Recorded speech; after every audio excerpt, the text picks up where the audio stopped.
Welcome to your reading, Sagittarius. If this reading has found you, it means it could be for you. And if it doesn't resonate, feel free to release it. If you are a Sagittarius sun, moon, or rising, or even Mars or Venus, this reading might be for you. But also, if your North Node or your stellium is in Sagittarius, this could also be for you. Just see what resonates.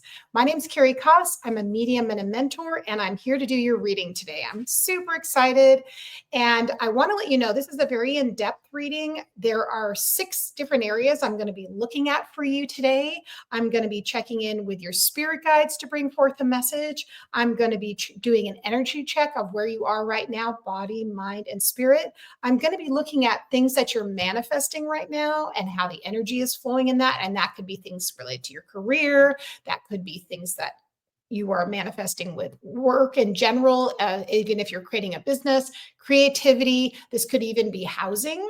Then we're also taking a look at today where you are with your wealth vibration. Where are you with abundance? Are you open, or what do you need to work on? So we're going to be looking at that. And then we're going to be bringing through a message about your spiritual path and what you need to know right now, where you are at. But then also we're going to be talking to your ancestors. Now, your ancestors, of course, can be the loved ones you know, grandparents, parents, and loved ones. But it's also ancestors that go back several generations. So those messages are coming through from them. All right, we're going to get started. So right away, what I'm getting for you with your spirit guides and your spirit team around you is the Chariot card. That's a very good sign. That means things are moving quickly. That means there's an invigorating energy that feels as though your guides are very involved in your daily life. Now, one thing I'm getting is that even if sometimes you don't feel like you hear them, feel them, sense them, I feel like they almost go ahead of you sometime to make sure everything's going well in your life. It's like one of the intentions I say to my spirit guides is go before me in what I'm doing, just to let me know, helping me work things out and make things smooth and flow. And that's what I feel like with your guides here, Sagittarius. Like they're connected to you so much so, but they're also making sure they're dotting the I's and crossing the T's in your life to ensure that you have smooth transitions. And whatever you're going through right now, they're trying to make things harmonious. That's really what I'm hearing, which I think is super fascinating. The next thing we're talking about, again, body, mind, soul. Ooh, I love this so much for you. You're really working on this harmony. This is 10 of Cups. That's a great position to be in. This is harmony with self. There's a completion here of your emotional reserve and also a sense of really feeling like you've done a lot of work on yourself internally.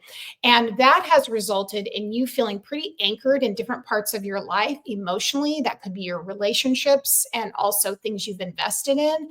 And you've done hard work on yourself. And if you don't feel you're in resonance with that, understand you're working towards that is what I'm getting. And there's also a little bit of what I'm hearing is a no. This is very Sagittarius. I have a moon in Sag, so I get it.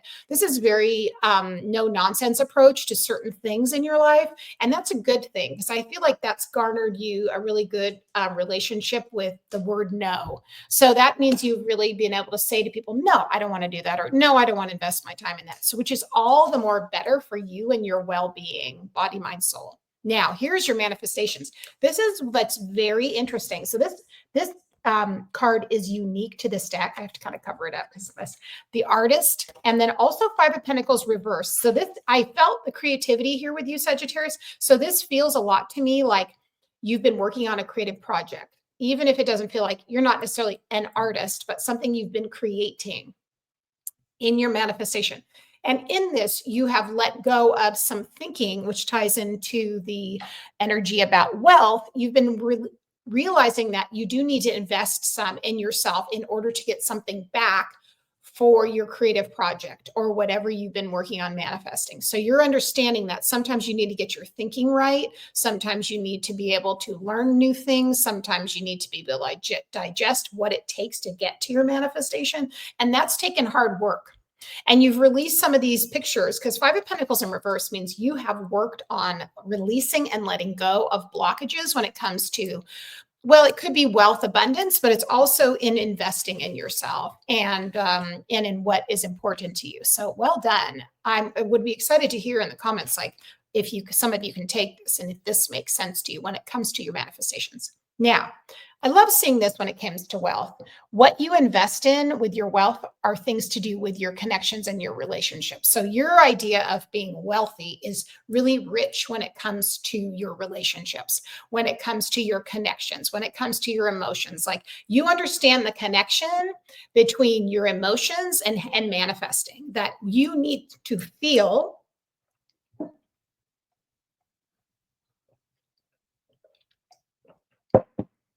You need to feel abundant in order to manifest abundance. This is a really important thing. Also, the number 10 is cycles ending and new things beginning. So you're moving into a more evolved space when it comes to how you view, how you feel about money and how you feel about wealth. Your idea is that you want to be able to have experiences that provide meaning and richness for the people in your life that you love, which is wonderful. Okay, spiritual path, yummy. Queen of Pentacles or Queen of Materials. So this means that when it comes to your spiritual path, you're pretty grounded, you're practical. You understand the benefits of things like journaling and spending some time doing things that would help you as far as your personal growth and development. So it could be more things to do with like mental health and clarity, things like that. It's not necessarily really overly in the area of like esoteric or mystical, but it does feel like self-care equals spiritual care for you. And that's really what I'm getting, which I think is fantastic. The other thing I'm getting is that you do have a bit of a, like I said, a no nonsense approach when it comes to certain matters like that. So don't be surprised if you feel sometimes a little skeptical when it comes to things like learning about mystical things. If that's your approach, don't feel bad, like you should feel a certain way, because I'm hearing that is just your way. You do not want to try and be like anybody else and do things on your spiritual path like anyone else. So I love that. All right, last card. These are your ancestors. And this is so cool. This is such an ancestor card. Queen of Wands. So for me, this is a very ignited, passionate connection. And this is showing that your ancestors are really wanting to come through. And I don't know where you are with the routines you do, self-care, if you do any spiritual practices for manifesting. But the thing I'm getting, if you want to work with your ancestors, they can help you with manifesting things in your life. They can help you with health, wealth, abundance, all kinds of things, and also manifesting things. So they're providing you with this passion, this insight, this inspiration in order for you to be the leader that you are. I'm hearing that you're stepping into more of a leadership position in your life, and they can help you with that. Our ancestors can really give us guidance, wisdom, insight, energy, information, and they can also propel us forward, guide us, just like guides do. Thank you so much, Sagittarius, for this reading. I hope you will follow, like, and subscribe, please. And I can't wait to see you on the next reading.